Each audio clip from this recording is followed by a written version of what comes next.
বন্ধুরা তোমরা কেমন আছো? তোমাদের জন্য একটা ফানি ভিডিও হট সেক্সি সবই হবে, শুধু ভিডিওটা ফুল দেখো। तू समझा? हाँ नहीं तू समझा नहीं।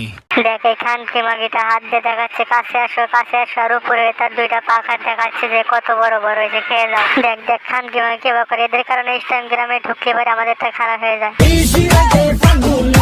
এই মাগিটার কপাল ভালো ছিল যে ওখানে কোনো ক্যামেরাম্যান ছিল না, ছেলে ক্যামেরাম্যান, না হলে কি হতো। এখনকার মেয়েদেরটা কিছু বলা নেই, কথার কথা ছোট তো ওটা দেখাতে যায়, ছেলেরা শুধু মারা শুরু করে হ্যান্ডেল। একটু ঘুরে বসলাম কারণ পাশা ব্যথা হয়ে গেছে। চলো আমরা অনেক কিছু দেখতে যাই, যদি ভালো লাগে দেখ।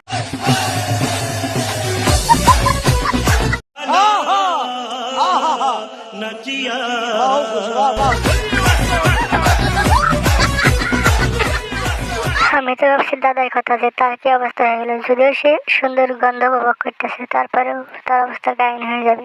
না না দাদা তোমার অনেক মজা লাগছে, কারণ তার মুখটা দেখো, তার মুখটা ভালো করে দেখো। জঙ্গলে মুখ দেওয়ার আগে সে কত খুশি ছিল, দেখে মনে 100 কেজি সোনা পেয়েছে।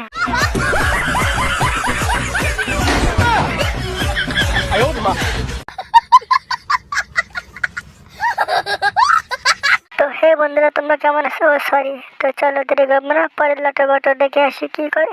তো ভিডিও দেখার আগে একটা কথা, একটু কন্ট্রোল করার চেষ্টা করো, নাহলে বিরেচনা নষ্ট হবে। আগের দিন সেজেছিলাম বাঙালি বার্বি, তারপর সাজলাম ওয়েস্টার্ন বার্বি। अरे बेटे तुझे थकान नहीं लग रही क्या? সাজলাম ওয়েস্টার্ন বার্বি। আর আজকে কেমন লাগছে আমাকে দেখে? সাউথ ইন্ডিয়ান বার্বি লাগছে? আজকে ডাব গাছ মনে হচ্ছে, ডাবগুলো বড় বড়, যদি বেশি ধরে না, তারপরে পানি মনে অনেক বেশি, মুখ দিলে পড়ে যাবে পানি। এরা কোথা থেকে আসছে বুঝলাম না, মানে এরা কি, মানে এত ডাব কেন? এরা এত বড় বড় ডাব বানায় কেমন করে? তাদের স্বামী মনে হয় গাছে অনেক যত্ন করে, তার কারণে এত বড় বড় ডাব হয়েছে। তো হে বন্ধুরা ভিডিওটি যদি ভালো লাগে লাইক এবং সাবস্ক্রাইব করে থাকো, পরবর্তী জন্য তোমার কাছে আগে ভিডিও চলে যায়।